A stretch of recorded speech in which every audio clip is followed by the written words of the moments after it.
the way that we recruit in a lot of ways. Is we want folks, you don't have to come from the ag industry. In fact, sometimes our biggest advocates don't. But to know that you love where your food comes from, the families that grow your food, and how do we transition the industry into a world that has just changed, in a state that has just changed so much over the past 50 years. Let's talk about creating a life and country we're proud of. Together, I'm your host, Alvina Vasquez. Welcome to Alvina Talks Shift. Well, I'm back. Alvina Talks Shift is back on the air. We took a bit of a break, but I'm so excited for this guest. Taylor and I met just a few months ago, and she actually has an amazing legacy in Colorado, and she's carrying that legacy through in her new work. So I wanted everybody to know my friend Taylor. Hi, Taylor. Hi, Alvina. Thank you for having me. Sure. First, we can talk about the old stuff later. I want to talk about what you're doing now and how amazing it is to have a young Latina leader leading in the space that you're in. Thank you. Yeah, I'm so excited. So I'm the executive vice president at the Colorado Farm Bureau. We are the largest general agriculture association in the state. So we represent farmers and ranchers. Basically, we say, right, if you eat it and it's from Colorado, we've got a member that grows it. And it's an incredible opportunity. I grew up on a ranch down in the San Luis Valley. For those that don't know, is right in the middle of the state near the sand dunes, if you're familiar with Colorado. And I love the industry. It's who I am. It's who my family is.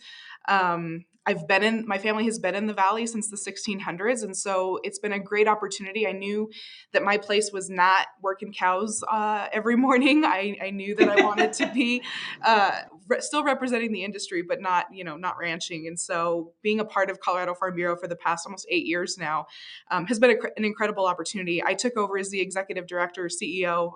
The titles are always confusing, right, when you've been around for a while, but basically the CEO here at Colorado Farm Bureau about a year ago. I'm the first woman to be the exec, and I am the first Colorado native in 57 years. So it's an incredible opportunity. Yeah, it's great. It's very indicative, right, of where the industry is right now and where we're moving to, how we're changing and evolving. And it's an incredible gift to be here that brings my family's legacy, both from where I'm from and what we've done, to help other farm families all around the state. That is so cool to think about, because women have been so instrumental, probably since the pioneering days, in how households work. And it's not about making a home, it's about doing all the work involved to get food on the table and to get things done.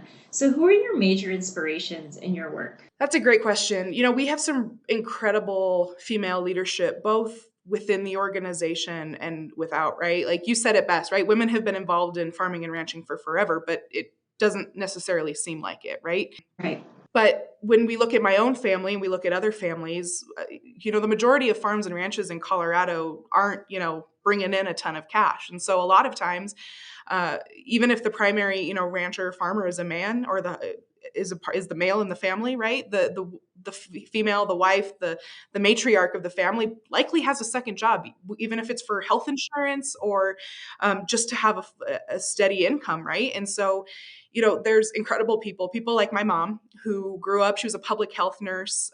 She's from North Dakota, but moved down to the Valley when she met my dad, was a public health nurse for the entire time of us growing up, helping low-income families and first-time moms in the Valley, just survive. And so she has really shown me, what it means to be a unit, what it means to be a family unit. Well, my dad was working cows, and, the Valley is a very poor place. And so she was a great inspiration to show how strong a family can be. And there's women all around that, in the entire industry doing the very same thing. We have a woman by the name of Connie Haas on our board of directors. She's from Trinidad, outside of Trinidad. She was a math teacher growing up, and she is just a powerhouse of a woman who really represents the industry well on our board of directors. And, there's so many women when you look around Colorado that are doing such incredible things and moving the industry forward. that they're great inspirations. But for me, it goes beyond sort of the agriculture industry. Colorado Farm Bureau is really involved in policy work, and there's a lot of really strong women. A woman by the name of Kathy Gebhart, who has been a champion for education since the very beginning, really taught me what it means to be an advocate, how important it is to listen to stories and listen to the people that you're advocating for so that you can actually make a difference, and a difference that people want. And she has been an incredible mentor. There's people like Katie Kruger, who runs commercial real estate here in Colorado, who, is a mom and a powerhouse CEO. Like she's incredible. And so it's been great to have all of these different women in this world, in my circle, really showing what it means to not just show up at work as a professional, but as a mom, as a wife, as a partner. There's people everywhere that are doing amazing things. I think within our amongst Latino community, we are very well aware of the Latino influences in the southern part of the state, the Spanish influence and the legacy there. Growing up in that part of the state, what was your experience knowing that, living that every day? Yeah, it was interesting for me because I mean, I don't look Hispanic, right? My mom's from North Dakota, very Anglo, right? My dad's family is Spanish.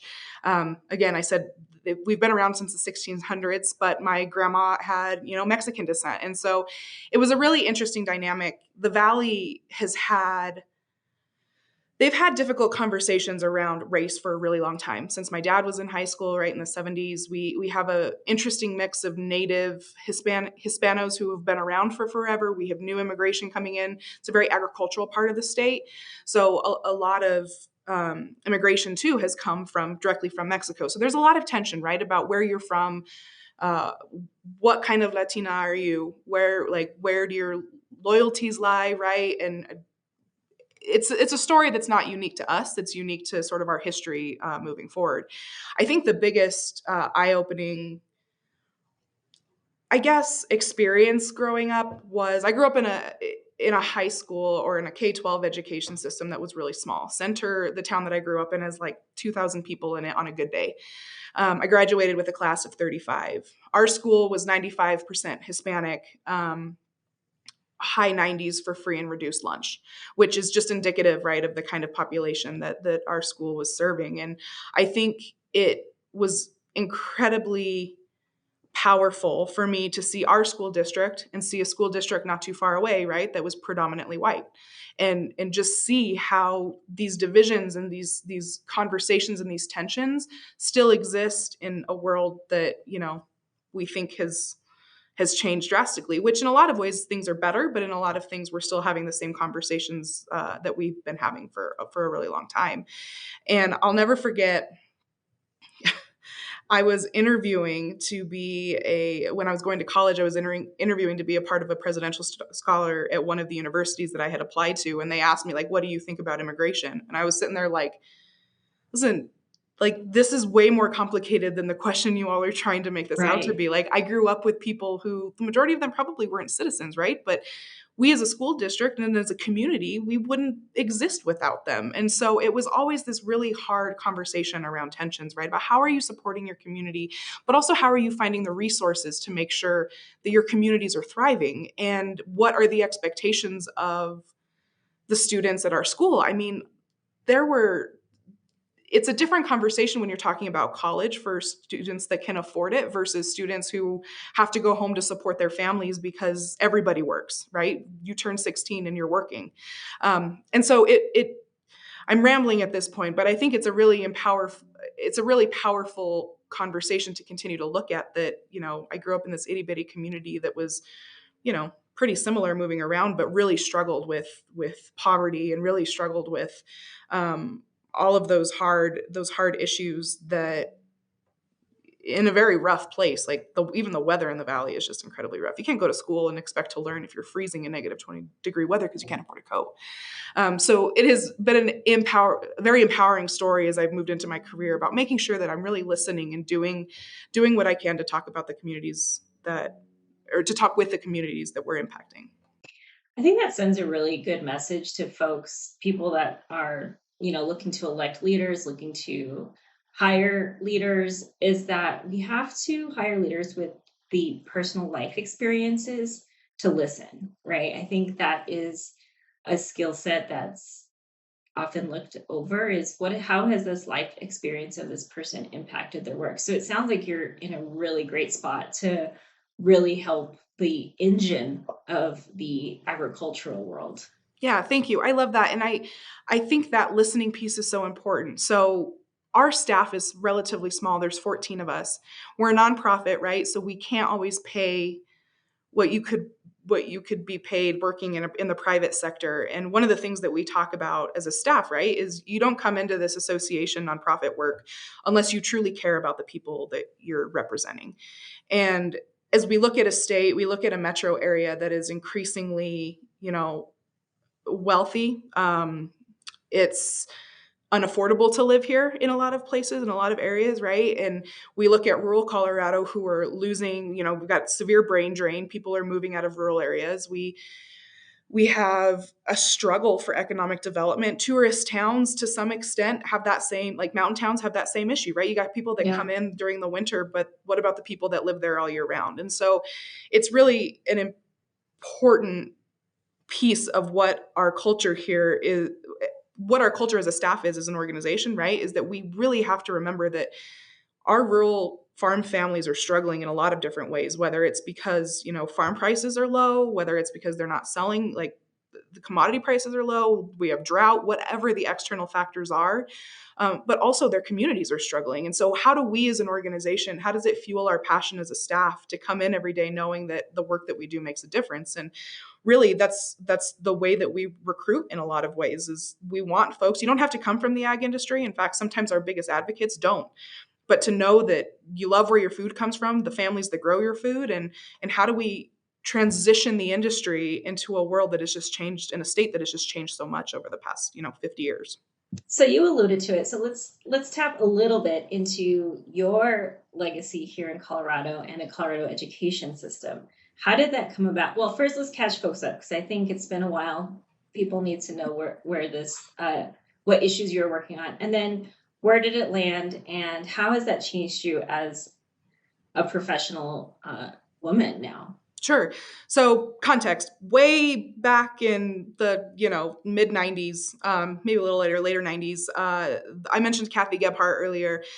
She is really a champion for K through 12 education and equal representation among school districts in terms of school funding and the way we fund our public schools. She started a lawsuit and wanted to sue the state back then. I think I was in the fourth grade when these conversations started, so it's been a while, right? And um, she was looking for families and plaintiffs and school districts to be a part of this lawsuit. Saying that the state constitution and the way our state funding system works wasn't equitable and it wasn't adequate for school districts and all across the board, right? Not just rural school districts, but all of them. And she started a lawsuit and was looking for a family to be involved. She had really good relationships with the school districts in the San Luis Valley.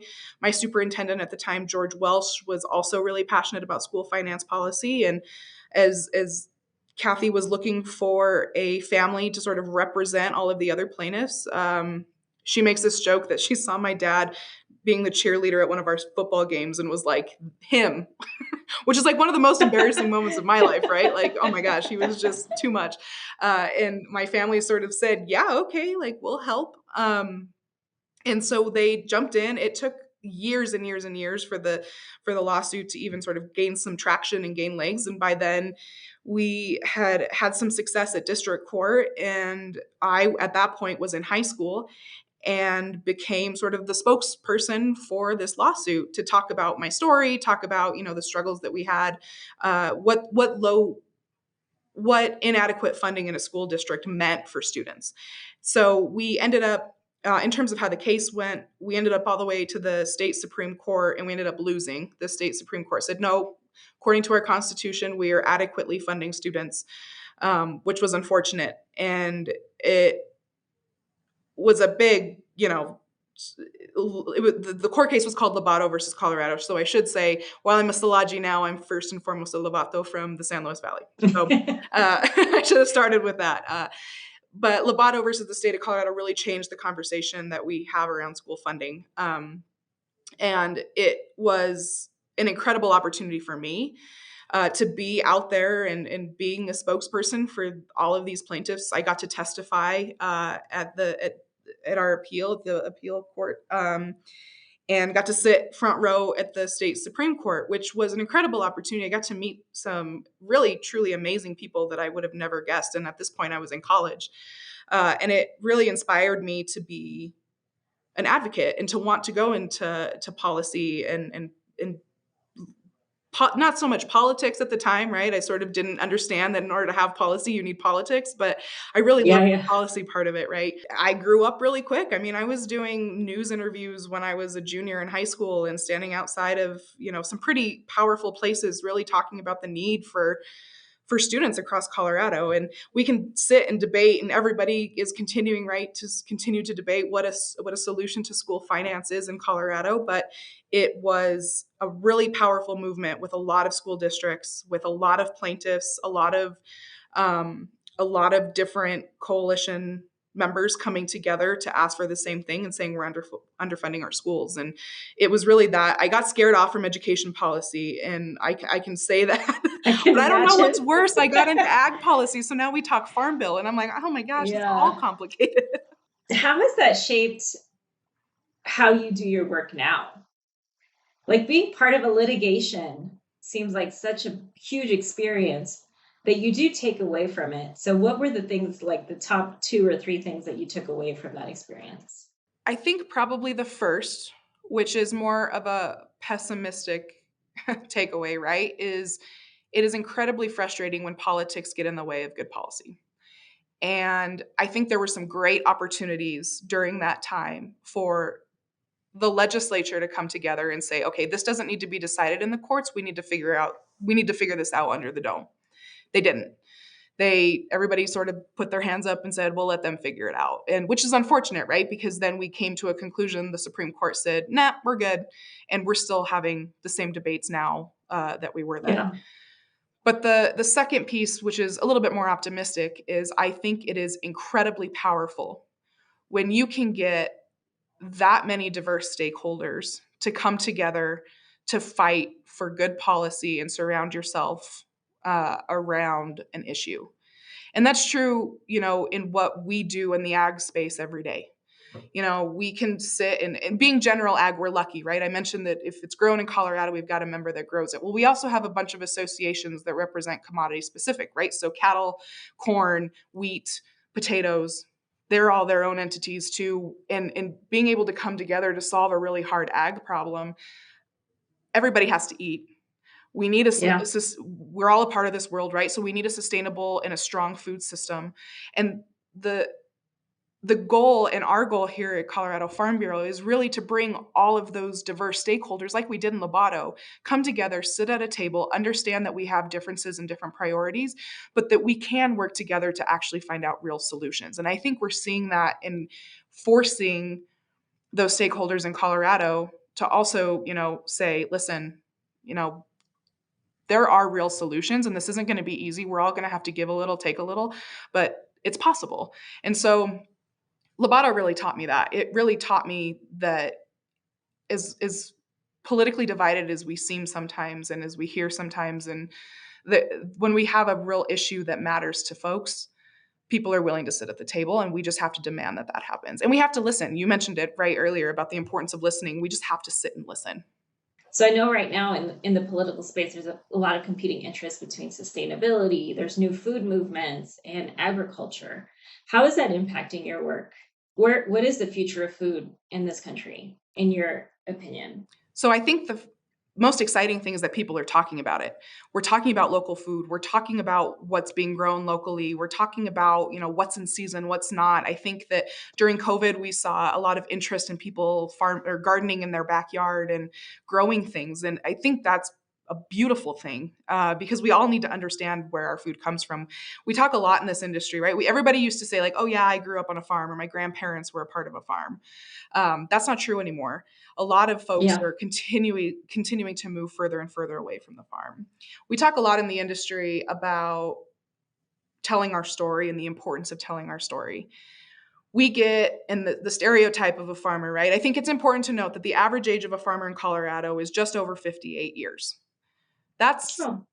old, It's right? pretty Like young. that is a Well, that well, I just mean like in terms of an industry, right? If you're talking about yeah, the yeah. sustainability No, of the yeah. industry, like we've got a You're right. generation that is like ready to retire or getting close to being Yeah, ready to yeah. retire. Yeah. And so we talk a lot about how do we tell our story? How do we talk about our role in sustainability and being a part of the solution? Farmers like to put their head down and go to work. They want to be left alone. They don't want to engage. They just want to go do what they do best, which is grow food. And we can't do that because, like you mentioned, we've got all of these new movements, all of these folks looking to be a part of the food system and who want different things out of it. Some of them want their carbon footprint to be low. Like consumers are demanding a certain type of food. And so we have to be able to tell the story about why we do what we do, where, what our sustainability stories are and how we really engage in these conversations in a way that communicates our story. Because we have a responsibility to tell our consumers where their food comes from. People love, and data shows us that farmers and ranchers are some of the most trusted professionals, in the country. But folks don't necessarily trust our practices all the time. Okay, so how do we connect the dots and really talk about how we're a part of this new solution and how we're helping achieve sustainability goals, how we're helping, you know, provide food to local food banks, to local food movements, how we're helping urban areas eat, right? Because we rely on each other. We talk a lot about the urban Yeah. and rural divide, but like we don't survive without each other. If no one's eating our Exactly food, right. farmers don't have a job. And so Yeah, yeah. it's an important, it's important for us to tell our story. So what's the difference between big ag and small ag? It's a great question and one that we've been trying to figure out what people think, right? Because we hear big ag a lot. And I think it's an interesting stat to say or to notice that in Colorado, on average, farmers and ranchers are only taking home about $30,000 a year, Oh, wow. which people don't think, right? But when you think of big ag, you think of industrial, you think of it's all scary, right? It's not like a Mhm. garden, you think industrial, Yeah, right? like animal cruelty, all that stuff. Yeah, exactly. And so there's not a good definition. It's about perception. So again, it's that storytelling, right? What do people assume? If you're driving east on I-70, is it the feedlots that you see that you think are big ag? Is it, row crops and big sprinklers that you think are big ag? What is that? And that's something that we're trying to figure out, right? Because Interesting.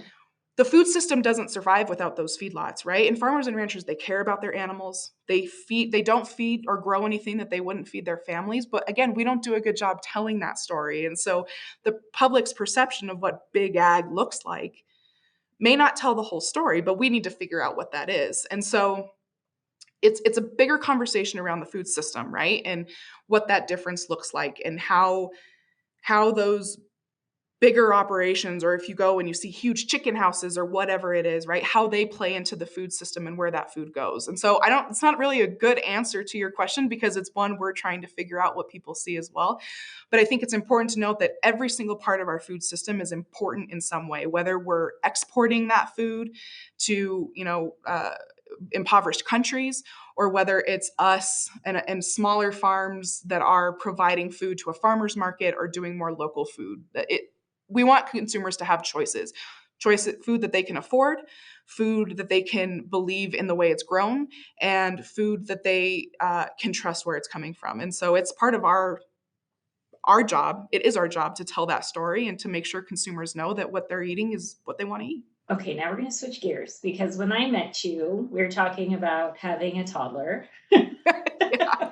But I was so impressed with the timeline of you taking this job and how you had the courage to take the time you need. So I want you to recount for everybody what happened, the timing, and what you did to take care of yourself during that time. Thank you. So things escalated quickly in my life. So I mentioned I've been the executive for about a year. Before that, when I started at Colorado Farm Bureau, I was running the communications department. Had done that for around 6 years. And at the time, my husband and I had been together for around 10 years. We had gotten married. We were starting to decide we wanted to have a family. And I I got pregnant with Alice. So that was what year is it? 2024. So that was in 2020, the end of COVID, right? At that point, was still communications director. Got pregnant with Alice. Had her at the end of the year. Our vice president left, and I had known for a long time that I wanted to lead this organization. I thought I had like 4 years to plan for it. And when our vice president left, I was promoted to there. And then less than a year later, our exec left. And at that point, had, I kept trying to remember how old, like she wasn't even a year yet. And I remember sitting down being like, I want this job. How do I do this with the year old? I had had some really severe postpartum anxiety and depression. And at that point was thinking about just staying home. And when this happened, when the opportunity to lead the organization came up, my husband and I looked at each other and we're like, we can't pass up this opportunity. Like, this is something I've wanted for a long time. And even if it's not our timing, like, we should do it. And I am incredibly blessed that my husband works from home. He's a political consultant, but he works from home, has his own schedule. We have family that lives close. And so I did it. And when the board brought me on, Alice was a year and a few months. And I, realized the stress that it takes to run an organization, and realized that a part of my calling in doing this too is creating a workplace that works for others. So I am proud to admit that I continue to go to therapy, every couple of weeks. That's great. I am making sure that the way that we structure our workplace here at the Colorado Farm Bureau supports families. Whether you're a dad, a mom, a partner, whether you're adopting, whether it doesn't matter, whether you have kids or not, right? This workplace needs to support people, because there is no way that I could have come back to this job as an executive or getting ready to be a leader of this organization without the flexibility and the support from the staff and the way that we've structured everything. Because if I, couldn't go to therapy, if I couldn't go and pick up my daughter or drop her off from her grandparents, like that doesn't create a good workplace either. That doesn't allow us to do our best work when we're here. And so that has been one of my goals, and making sure that everybody in this office, no matter what your role is, that you can take care of yourself first. And when you come to work, you can do your work well. And so I will admit that I didn't do a good job taking care of myself at the beginning, but I have made it a priority, right, that I want to be there for all of the big steps that my daughter has. And I've set that expectation with my staff and with my board. And we've learned a lot in this past year, but it's going great, right? And it doesn't mean there's not stress. It doesn't mean that you don't have the mom guilt, right? You mentioned the toddler. Everything Yeah. is no, like, it's just a struggle, right? And it's balancing those two worlds that I can say that I don't balance well all the time, but I couldn't do it without my husband, and I couldn't do it without my staff here too, who knows, like, if I have to run out of here at noon and get back on after she goes to bed, they know that I'm there and that I'll get the work done for them. So it was crazy timing, and one that I think is important for this new age of where we're moving as workplaces and supporting families. I think it's fantastic that you stood up for yourself and got that, because I would imagine in the ag business, very male dominated, that was a huge culture shift for the staff and the board. How did you make your case? What pushed you through it? I'm sure it wasn't like the first conversation you're like, okay, I'm going to do this now. I'm sure not that was like, okay, see you later. Like, I'm sure that's not what it was like. Yeah, no, so I was incredibly lucky. The former exec here at Farm Bureau had really started this work of a flexible work policy, right? And he's the one. It has been, you talked about mentors earlier, right? He has been an incredible mentor for me, knowing from the beginning when I told him I wanted to grow here that he wanted to help me get to this place. It's And amazing. so we talked a lot about what this job entails, like where the lines and boundaries can be drawn, what works for him, what doesn't work for him, and sort of what the differences would be for me. And you're right, like, being the first female exec here, we're lucky that we do have some very powerful female leadership, like on our board and throughout our organization, but not in this role specifically. And so part of the push through is when I look at my daughter, like, I want her to look at me and say, I can do that. Or say, yeah, like, if I want to lead an organization, if I don't want to lead an organization, I just want to do what's best for my family. And that was really what pushed Vince and I together, right, over the decision to like, I need to advocate for this, I need to ask for this. Because the other thing that I was very protective of was my staff. And you mentioned the ag industry, right? We've got people that stay around for forever. And what would have been the biggest struggle for me was if we got somebody that came in from somewhere else that was very traditional. And this is not true just in ag, but in business in general. In business in general, Yeah, who came in was very traditional, right? Who had a much like stricter vacation policy, who didn't want the same sort of flexibility that we currently have. Like that was a risk. And for my staff as well, like I wanted to protect that. And so for them, this was a big part of me too. And I have, what has helped me the most is I've set clear expectations with my husband, with my staff, and soon when Alice is old enough to not just say no, right? With them, if they feel like they're not getting something from me, my family comes first. And if that means I need to adjust what I'm doing at work, I will. And same thing comes with my staff. If they feel like they're not getting something from me, I need to figure out how to get and support them and deliver that to them, even if it's not me directly, even if it's somebody else on staff. Like that needs to happen, but I don't know what I don't know. And so I have a great support team that is willing to tell me when I'm screwing up or willing to tell me when I can do something better. And that's what helps us get through. And some days it's just hour by hour. Some days it's day by day. And we're getting there. We're learning a lot. Well, our time's up. That went by so fast. I always have so much fun talking to you. I'm so glad we met and connected. We are at this very unique stage in our lives where we're like working moms, older, trying to get by. So I just appreciate you spending time with me today. I know how valuable it is. Yeah. And hopefully I get to see you in person soon. I know we'll have to get together, more coffee or a drink or something. But thank you. And thank you for telling these stories. Thank you for lifting up other women, and you've got a great show and you're a powerhouse. And so it's always great to just talk and run things back and forth. And we're part of the future, Taylor. That's us. We're moving it. We're going to be the change that you want to see. Exactly. Thank you for watching Alvina Talks Shift. Please like, share, and subscribe. And as always, engage, empower, evolve. If you liked this episode, or if you want more content like this, go to alvinatalkshift.com or wherever you listen to podcasts.